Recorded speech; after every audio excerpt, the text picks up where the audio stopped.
Hey, Shalom. First off, I want to start off by saying all praises to Yahweh, Shemi Al Shai, by Shem Rakal Kadashis, all praises to the world calls God and Jesus Christ. Their true names in the Hebrew is Yahweh for the Heavenly Father, and Yahweh Shai for his beloved Son. I also want to say double honors to the elders and apostles of Great Millstone, and peace and mercy to the hopeful elect preaching His word in truth and sincerity. This is Brother Tazbar once again. Lord's will in the spirit of edification and prophecy, because we're in the time of great evils about to come on this world, because people didn't listen or take heed to the words of the Heavenly Father, and furthermore, the Lord has to send a recompense to those who wounded and hurt the nation Israel, man. Even though it was set up in the spirit and prophecy to happen, there's still a judgment for those things. So, with that being said, I want to get right to this video. It says, on land, sea, and air, Russia tests its nukes and large-scale drills. And I'm going to just start pulling scriptures while the video is playing. And probably put this on the loop. And Lord's will, this is edifying.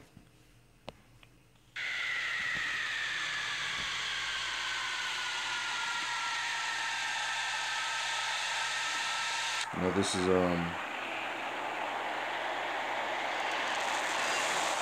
John 16.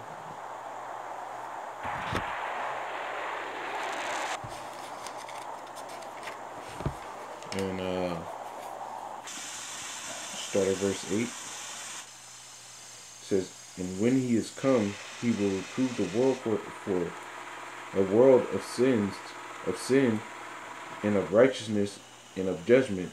Of sin, because they believe not me, and of righteousness, because I go to the Father, and ye see me no more. So that when Yahushua comes, he's coming to judge the world, man.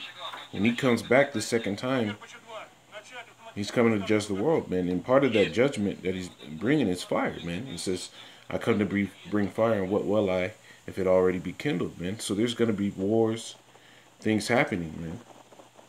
And now you see the missile coming out of a ship. The scriptures tell you.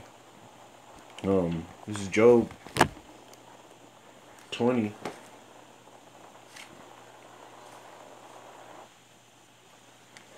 And start at 24.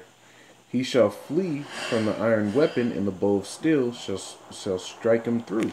And that bow of steel is talking about the missiles, man. The bow of steel is going to strike him through, meaning, when he thinks he's going to be good because he's getting away from one judgment, the Lord's still going to have that judgment, man, because he says, it tells you that let no man spare his arrows, and it also tells him that they go forth and they shall not miss.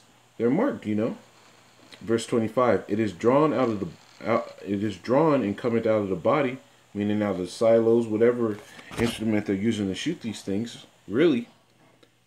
And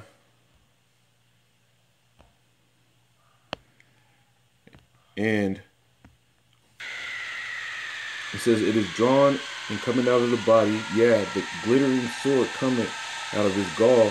Terrors are upon him.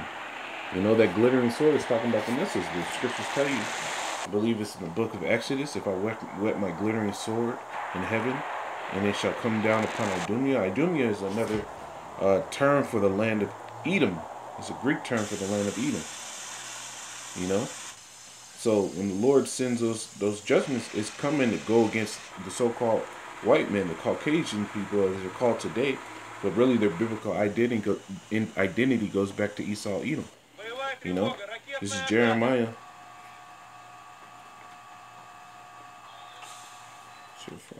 Jeremiah 50.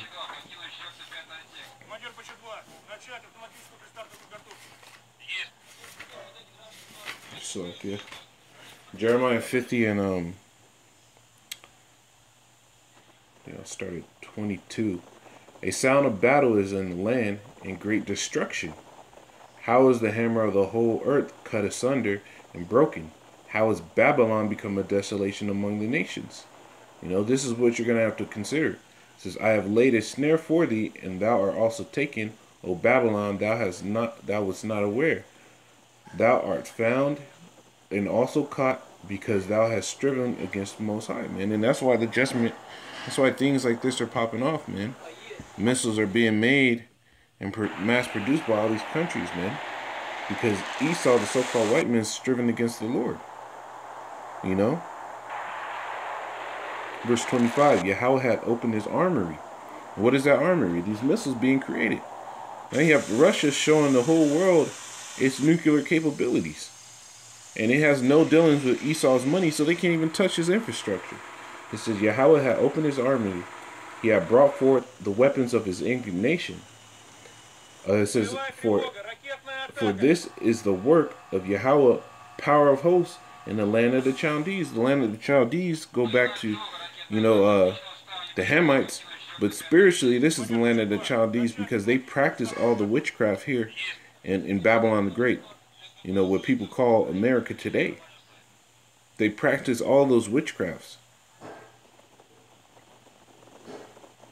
It says, come against her from the uttermost border, open her storehouses, cast her up as heaps, and destroy her utterly. Let nothing be left.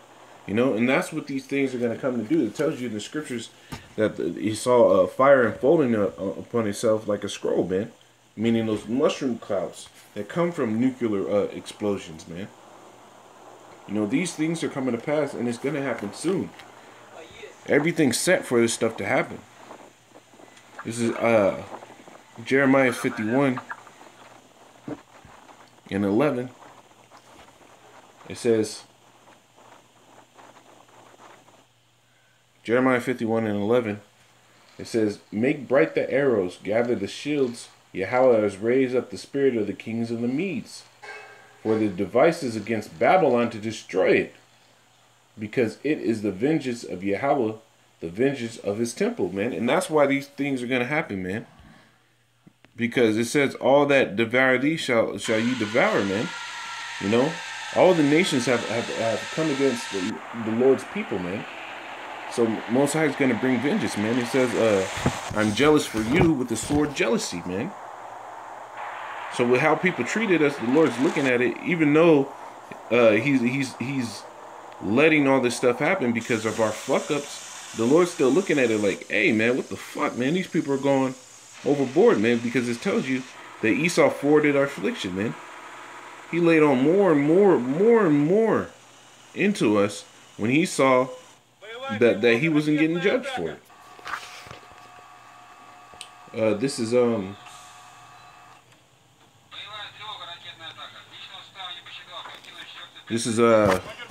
what did I have? Isaiah 13.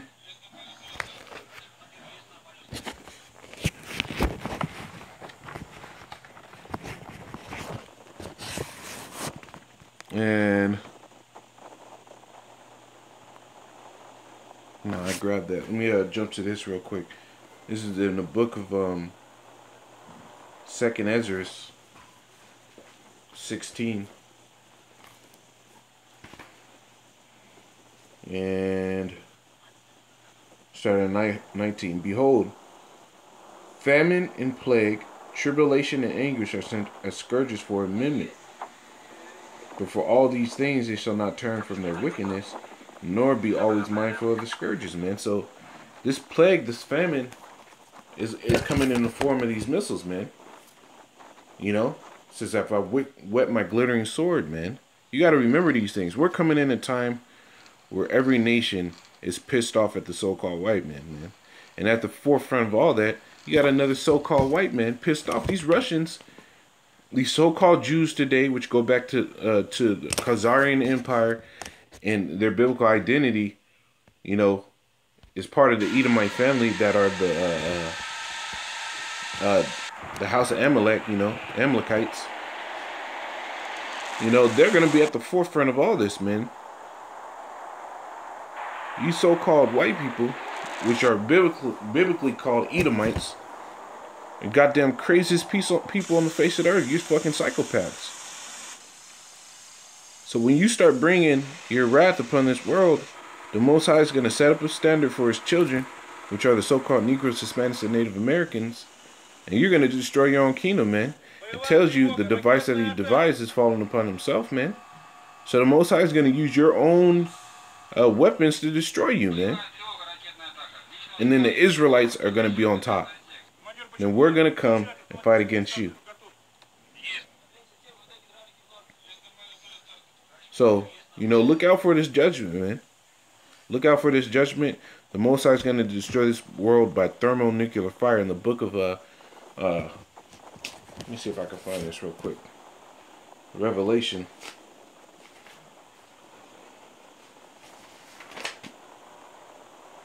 This is Revelation 9 and 15. It says, and the four angels were loose, which were, I'll start at verse 12 and I'll jump down. It says, one woe is past, and behold, there cometh two woes more thereafter. World War I already happened. Now, back in if you go back to Revelation 8 and 13, and I beheld and heard an angel flying through the midst of heaven, saying with a loud voice, woe, woe, woe. Those three woes are symbolic of the word of destruction, man. So 3 world wars, 3 major destructions. To the inhabitants of the earth by reason of the voices of the trumpet of the 3 angels which are yet to sound. One woe is past, and 2 woes come two, and two. It says back in Revelation 9 and 12, one woe is past, and behold, there come 2 woes more hereafter. World War II is already passed as well. In Revelations 11 and 14, it says the second woe is past, and behold, the third woe cometh quickly. War is coming. Thermonuclear war, a war to end all wars, man. This is going to be it. With this place being destroyed, it's the rebirth of a righteous way of living, man. It's the refreshing of it, man. These Russians, these Edomites, I ain't playing games, man. They're locked and loaded, and Esau over here in America, under the elites and crazy ass Donald Trump, man, they're gonna do it, man. Now in Revelation 9 and 15, and the 4 angels were loose, which were prepared for an hour and a day and a month and a year, for to slay the third part of men. The third part of men is talking about the sons of the wicked, because you have the sons of the wicked, the sons of the righteous, which are the Israelites, the sons of the wicked are the Edomites, and the sons of men, which are the other nations. Now it says, verse 16, and the number of the army of horsemen were 200,000 thousands, and I heard the number of them. 200,000. Those horses represent power and destruction, man. Verse 17, and thus I saw the horses in the vision, and them that sat on them having breastplates of fire, breastplates of fire, and them that sat on them having breastplates of fire, and jacinth and brimstone, and the heads of the horses were as the heads of lions, because they roar, man. They open up, and that's where the power is in the tip of the warhead. Just like the power is in the lion is in his mouth, his teeth. And out of their mouths issues fire and smoke and brimstone. Talking about those nuclear warheads. So this is the destruction that's coming. Babylon, America, is going to be destroyed extremely soon. Extremely soon. So Lord's will, this is edifying. Brothers got what they needed out of this. Keep watching, keep praying. Stay as diligent as possible. Be charitable with brothers in the truth. Not with niggas in the world. Keep doing this work, man. Until next time, I want to say, Call halal, Yahweh Shemel Shai, Bashem Rakal Kadash. Brakta Yahweh, Brakta Yahweh Shai. Double honors to elders and apostles of great millstone, peace and mercy, hopeful elect. Shalom.